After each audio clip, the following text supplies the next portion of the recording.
प्रिय भक्तों, आज है परिवर्तनी एकादशी, जो केवल एक तिथि नहीं बल्कि जीवन में बदलाव की सीढ़ी है। कहते हैं जो भी इस कथा को पूरे मन से सुनता है उसके जीवन के दुख मिट जाते हैं, घर में सुख समृद्धि का वास होता है और प्रभु की कृपा स्वयं आंगन में उतर आती है।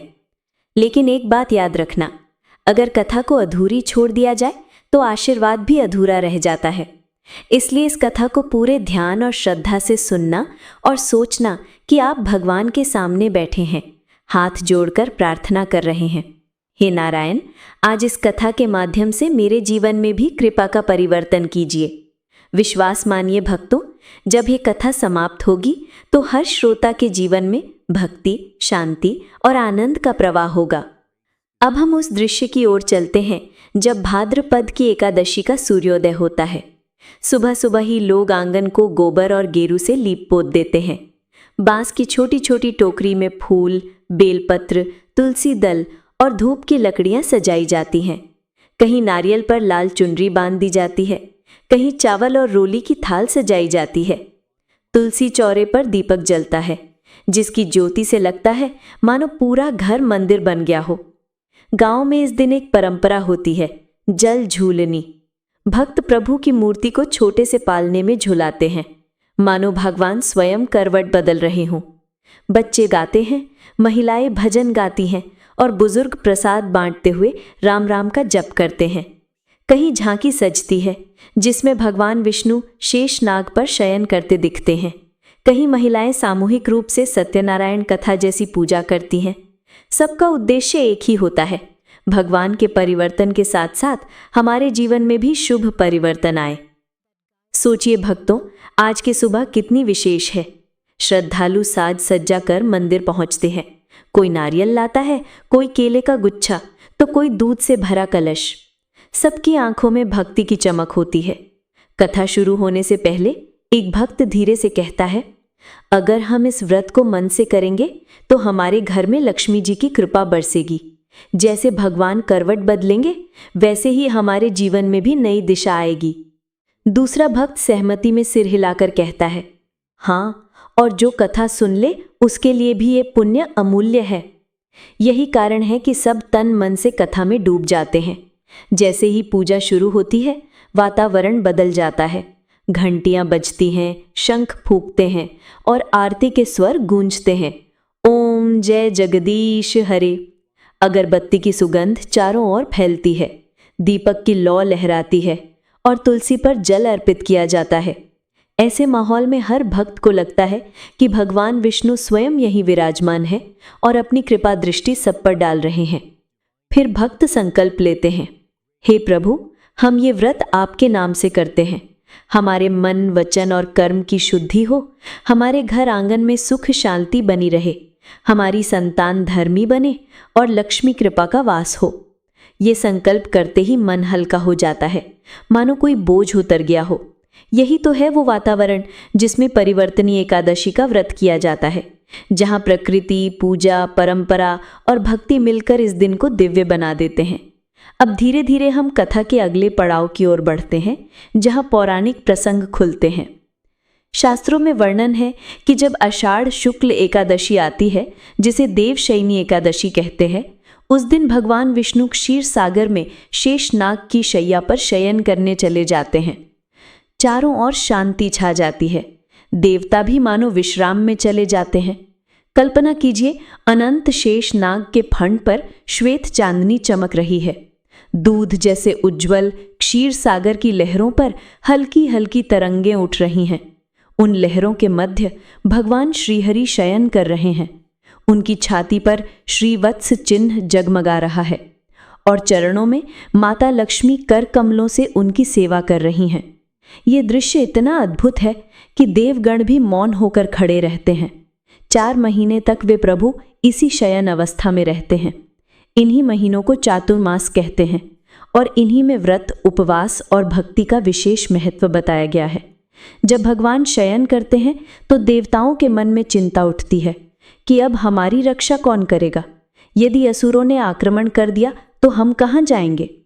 इस चिंता को लेकर देवता ब्रह्मा जी के पास पहुंचते हैं।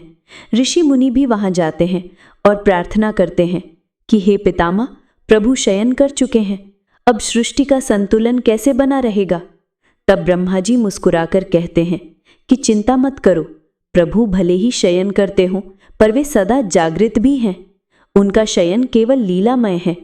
उनके सोने पर भी सृष्टि का संचालन उनके संकल्प से चलता रहता है। इसी समय नारद जी प्रकट होते हैं। वे माता लक्ष्मी से प्रश्न करते हैं कि माता, देवशयनी एकादशी से प्रभु शयन करते हैं और देव प्रबोधिनी एकादशी को जागते हैं, परंतु भाद्रपद शुक्ल एकादशी को वे करवट बदलते हैं। ये करवट बदलना क्यों विशेष है? क्या इसका कोई रहस्य है?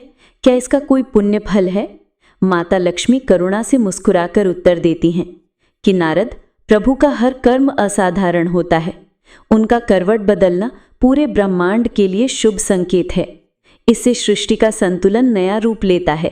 धरती पर ऋतुओं का क्रम ठीक रहता है, फसलें लहलहाती हैं, जल वनस्पति प्रचुर मात्रा में होती है और जीवों को जीवन का संबल मिलता है। यही कारण है कि इस दिन को परिवर्तनीय एकादशी कहते हैं। प्रभु का ये परिवर्तन हर जीव के जीवन में परिवर्तन लाता है। जो मनुष्य इस दिन व्रत करता है वो अपने जीवन में सकारात्मक परिवर्तन देखता है। उसके पाप मिट होते हैं, दुख दूर हो जाते हैं और उसे मोक्ष की प्राप्ति होती है। नारद जी आगे पूछते हैं कि माता, ये तो आपने बता दिया कि परिवर्तनीय एकादशी क्यों विशेष है, परंतु कृपया ये भी बताइए कि एकादशी व्रत की उत्पत्ति कैसे हुई? तब माता लक्ष्मी कहती हैं कि नारद, एकादशी व्रत की उत्पत्ति स्वयं भगवान प्रिय भक्तों विष्णु की कृपा से ये कथा आगे बढ़ती है। पुराणों में वर्णन है कि एक बार असुरों का अत्याचार इतना बढ़ गया था कि उनके पाप और अधर्म से धरती कांप उठी थी। तब भगवान विष्णु ने अपने तेज से एक दिव्य स्त्री को उत्पन्न किया। वो स्त्री अद्भुत रूपवती और तपस्या शक्ति से युक्त थी। उसने असुरों के पापों का नाश करना शुरू किया। ये दिन था आषाढ़ शुक्ल एकादशी, इसलिए उस दिव्य शक्ति को एकादशी देवी कहा गया। तब से प्रत्येक मास की एकादशी भगवान विष्णु को समर्पित हो गई और एकादशी व्रत का आरंभ हुआ। प्रिय भक्तों, यही कारण है कि एकादशी व्रत को सभी व्रतों में श्रेष्ठ माना गया है। इस व्रत से मनुष्य को भक्ति, धन, सुख, संतान, वैभव और मोक्ष सब कुछ प्राप्त होता है। और विशेष रूप से परिवर्तनीय एकादशी तो वो दिन है जब स्वयं भगवान विष्णु करवट लेकर सृष्टि में शुभ परिवर्तन का संकेत देते हैं। प्रिय भक्तों, हमने सुना कि भगवान विष्णु का करवट बदलना सृष्टि के लिए शुभ संकेत है। अब आइए इस रहस्य को और गहराई से समझें। एक समय की बात है, देवता और दानव समुद्र मंथन में जुटे थे। मंथन से 14 रत्न निकले, अमृत भी निकला और विष भी। देवताओं ने भगवान विष्णु की शरण लेकर अपनी रक्षा की, लेकिन मंथन के बाद भी दानवों का अहंकार बढ़ता ही गया। वे सोचने लगे, जब तक भगवान विष्णु सदैव जागृत हैं, तब तक हम देवताओं पर विजय नहीं पा सकते। इसी कारण जब प्रभु चातुर्मास शयन में गए तो दानवों ने सोचा, अब अवसर आ गया है। उन्होंने आक्रमण की तैयारी शुरू कर दी। देवता भयभीत होकर इंद्र की सभा में एकत्र हुए और बोले, प्रभु तो शयन कर चुके हैं, अब हमारी रक्षा कौन करेगा? यदि दानव आक्रमण कर देंगे तो हमारी हार निश्चित है। इंद्र ने उन्हें धैर्य दिया और कहा, चलो हम ब्रह्मा जी के पास चलते हैं, वे अवश्य कोई समाधान देंगे। सभी देवता और ऋषि मुनि ब्रह्मा जी के पास पहुंचे और निवेदन किया, हे पितामह, भगवान सो रहे हैं, अब सृष्टि का संतुलन कैसे रहेगा? ब्रह्मा जी ने करुणा से देखा और बोले, वत्सों, प्रभु का शयन भी एक लीला है। उनका सोना साधारण नींद नहीं है। वे अपने संकल्प से ही सृष्टि की प्रत्येक गति को संचालित करते रहते हैं। हाँ, इस दौरान दानवों के अहंकार की परीक्षा अवश्य होती है, परंतु याद रखो, भाद्रपद शुक्ल एकादशी को जब वे करवट बदलते हैं तभी दानवों के सारे षड्यंत्र विफल हो जाते हैं। उनका करवट बदलना पूरे ब्रह्मांड में संतुलन का संकेत है। इसी समय नारद मुनि वहां पहुंचे। उनकी वीणा से मधुर गान गूंज उठा, नारायण नारायण। वे बोले, पितामह, आपने कहा कि भाद्रपद की एकादशी को भगवान करवट बदलते हैं और दानवों की सारी योजनाएं विफल हो जाती हैं, परंतु ये करवट भर बदलने से ऐसा कैसे होता है? ब्रह्मा जी मुस्कुराकर बोले, नारद सुनो, जब भगवान करवट लेते हैं तो उनके अंगों की दिव्य शक्ति दिशाओं में फैल जाती है। उनके श्वास से वायु पवित्र हो उठती है। उनके नेत्रों की झपकी से सूर्य और चंद्रमा का संतुलन बना रहता है और उनके संकल्प से दानवों की बुद्धि भ्रमित हो जाती है। इसलिए उनका करवट लेना ही दानवों पर देवताओं की विजय सुनिश्चित कर देता है। ये सुनकर नारद जी माता लक्ष्मी के पास पहुंचे और उनसे पूछा, माता, आपने सदैव प्रभु की सेवा की है, बताइए इस परिवर्तनी एकादशी का फल इतना महान क्यों कहा गया है? माता लक्ष्मी मधुर स्वर में बोली, नारद, ये व्रत साधारण नहीं है। इस दिन जो भक्त उपवास करता है उसके समस्त पाप नष्ट हो जाते हैं। यदि कोई संतानहीन है तो उसे संतान प्राप्त होती है। यदि कोई निर्धन है तो उसे धन संपत्ति मिलती है। यदि कोई रोगग्रस्त है तो वो स्वस्थ होता है और यदि कोई मोक्ष का इच्छुक है तो उसे विष्णु लोक की प्राप्ति होती है। एक बार की बात है, एक राजा ने अनजाने में बड़ा पाप कर दिया था। उस पाप से मुक्ति पाने के लिए उसने ये व्रत किया। परिणाम ये हुआ कि न केवल उसका पाप धुल गया बल्कि उसका पूरा राज्य सुख समृद्धि से भर गया। इसलिए नारद, परिवर्तनी एकादशी व्रत हर किसी के जीवन में शुभ परिवर्तन लाता है। प्रिय भक्तों, कल्पना कीजिए, जब भगवान करवट लेते हैं तो केवल देवता ही नहीं बल्कि पूरी सृष्टि पर इसका असर पड़ता है।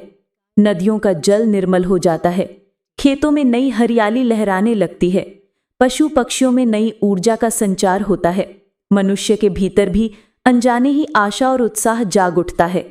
यही कारण है कि हमारे पूर्वजों ने इस तिथि को पर्व की तरह मनाया। माता लक्ष्मी ने आगे कहा, नारद, एकादशी केवल व्रत का दिन नहीं बल्कि स्वयं एक देवी हैं। वे धर्म की रक्षा के लिए उत्पन्न हुई। जो मनुष्य इस दिन उपवास करता है वो मानो एकादशी देवी की पूजा करता है, और जब एकादशी देवी प्रसन्न होती हैं तो स्वयं भगवान विष्णु प्रसन्न हो जाते हैं। इसलिए ये व्रत सर्वोपरि है, इससे बढ़कर कोई दूसरा व्रत नहीं है। प्रिय भक्तों, अब सुनिए कि इस व्रत का पालन करने वाले भक्तों को किस प्रकार चमत्कारिक फल प्राप्त हुए। बहुत समय पहले नर्मदा नदी के किनारे एक महान राज्य था। वहां का राजा बड़ा धर्मप्रिय था, परंतु अनजाने में उससे एक अपराध हो गया।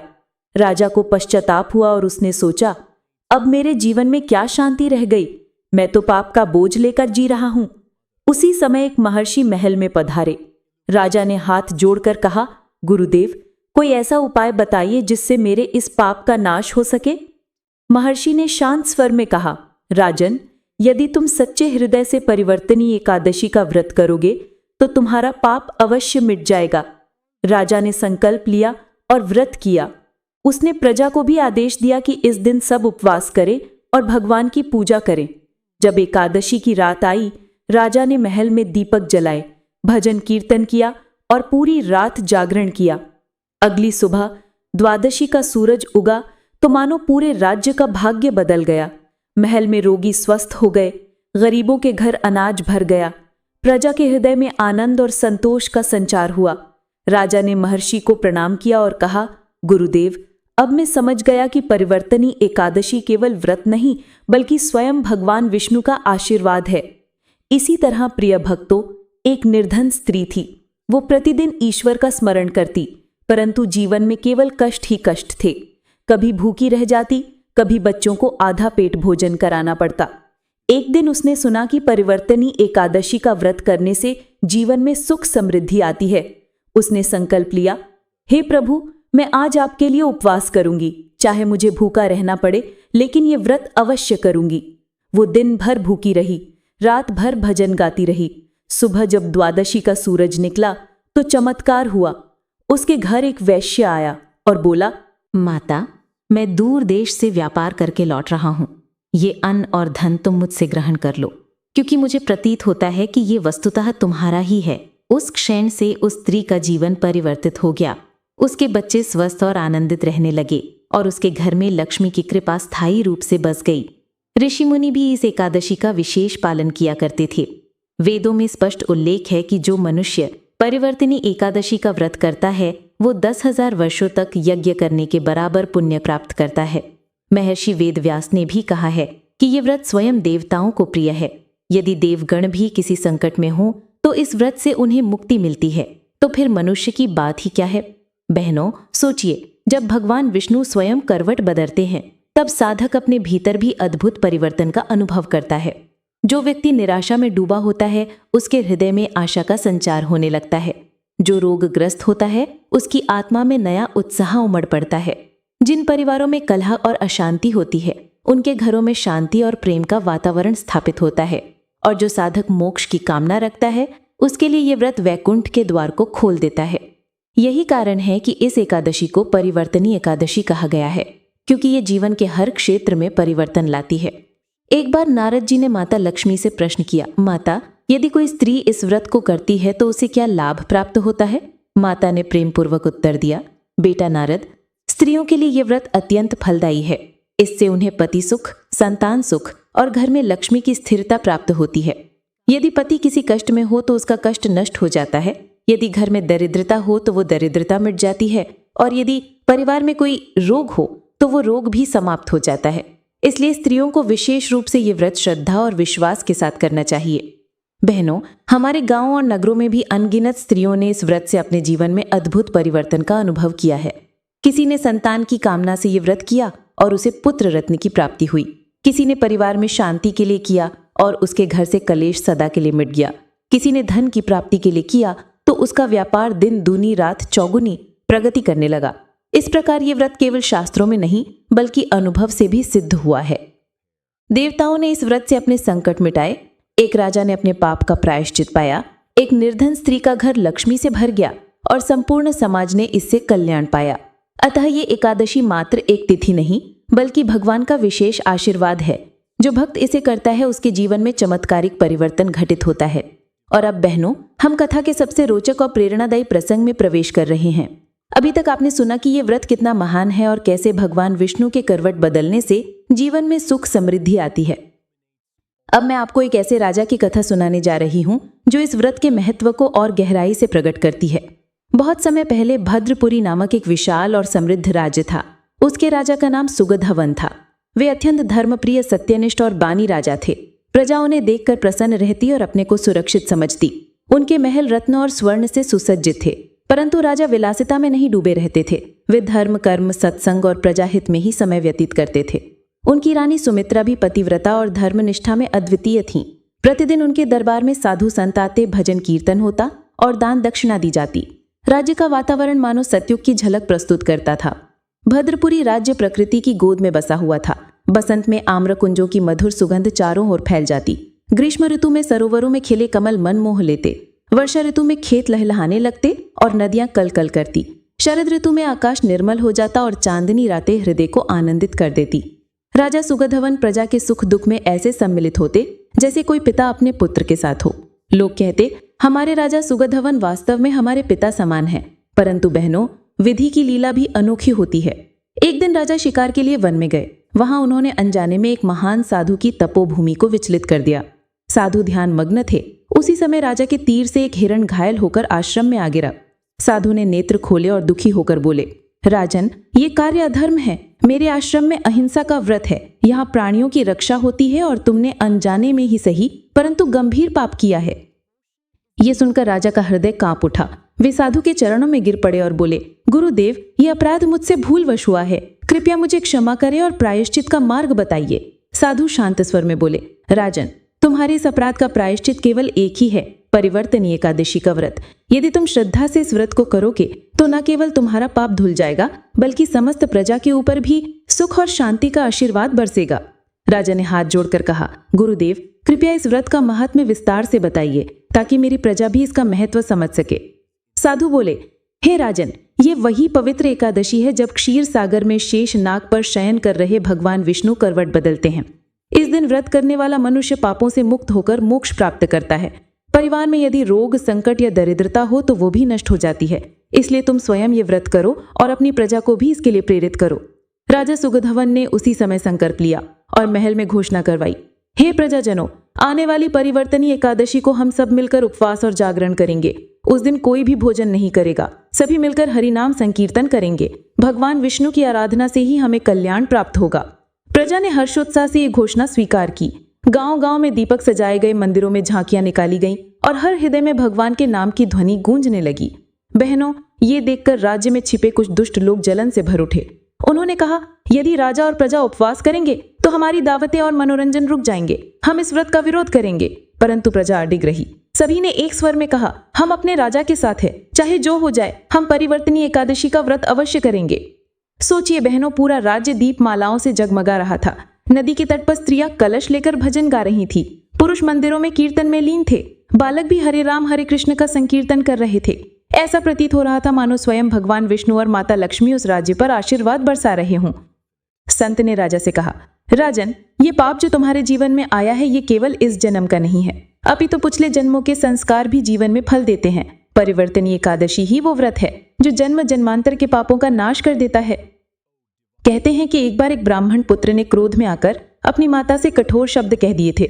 उस अपराधवश अगले जन्म में वो दरिद्र हुआ, परंतु जब उसने परिवर्तनी एकादशी का व्रत किया तो उसके सारे पाप क्षमा हो गए और उसे मोक्ष की प्राप्ति हुई।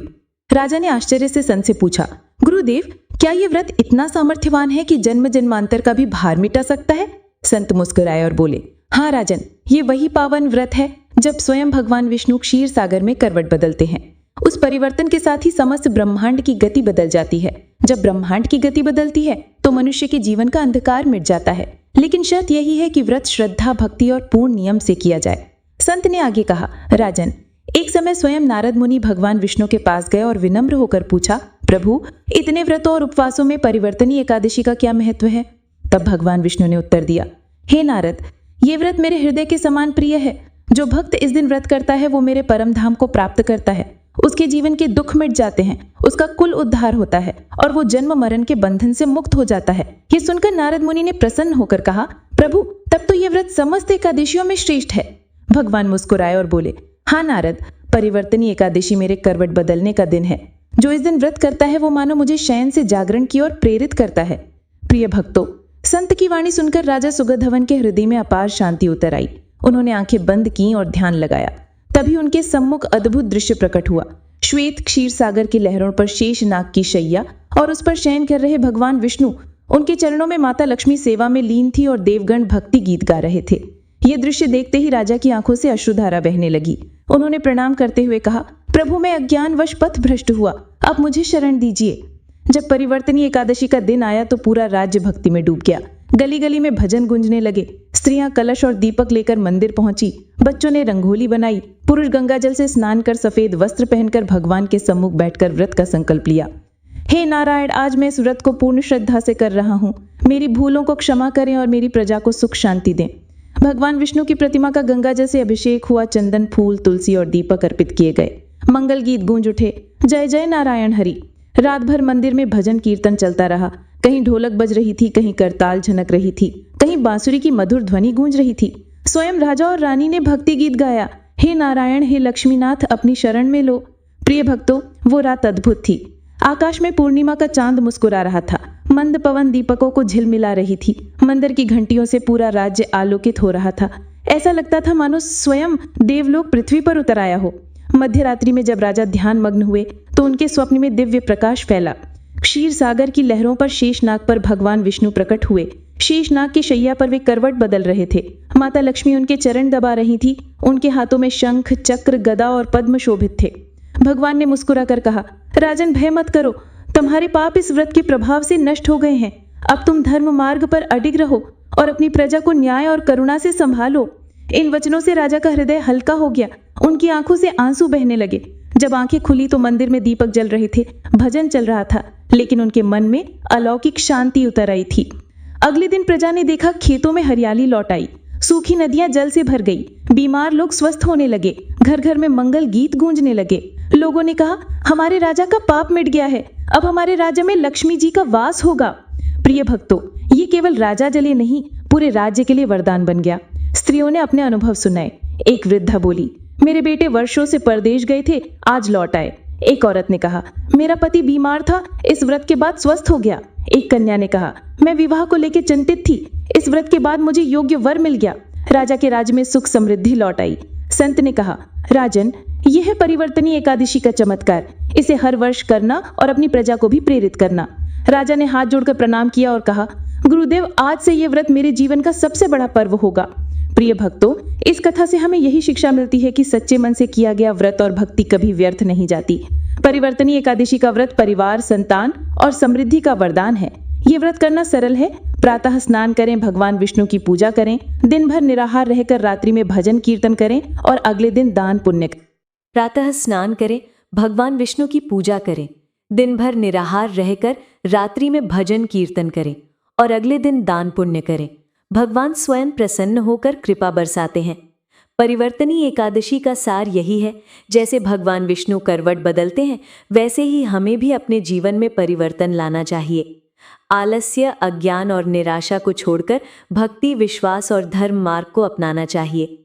आज हमने ये कथा एक साथ सुनी। मेरा प्रणाम है आप सबको। यदि मुझसे कोई त्रुटि हुई हो तो क्षमा करें। ईश्वर से यही प्रार्थना है कि आपके घर आंगन में सुख, शांति और समृद्धि सदा बनी रहे।